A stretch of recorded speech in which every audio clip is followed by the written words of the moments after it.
nongeye kubasuhuza abakunzi ba Gakondo TV. Icyo mbasaba ni ugukomeza kugenda mukanda subscribe, share kugira ngo mukomeze mukurikirana amakuru mashyashya tugenda tubagezaho. Nubwo turi mu bihe bibi, ibihe byugarije isi yose iri kuvuga ikintu kimwe, icyo nta kindi ni icyorezo cya coronavirus cyangwa covid-19.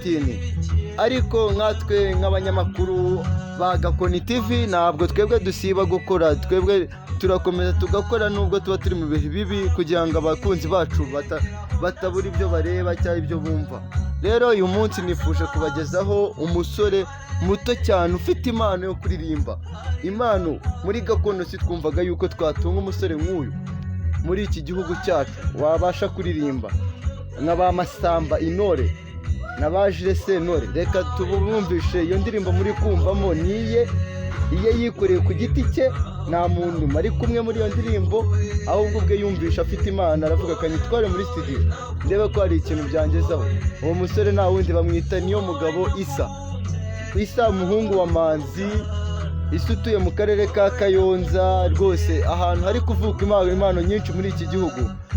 Niho ejo bundi twahabonye umuhanzi w'umusore nawe w'umutrapu aririmba, twumva biravamo, tuhabusanga impano nyinshi zitandukanye. None twasanze n'izi za Gakondo.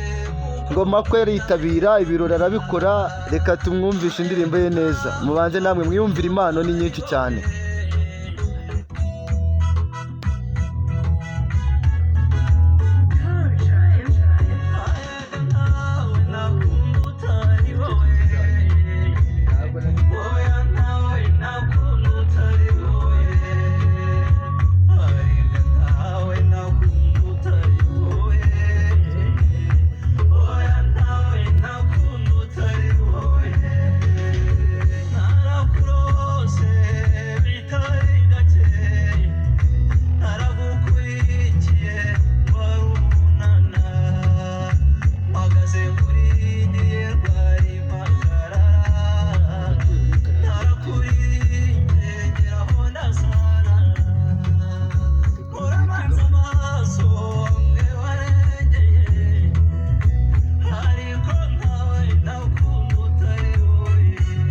Nk'uko namwe mwabyumvishe, uyu musore ntabwo ari ukumutaka, ahubwo impano we arayifite.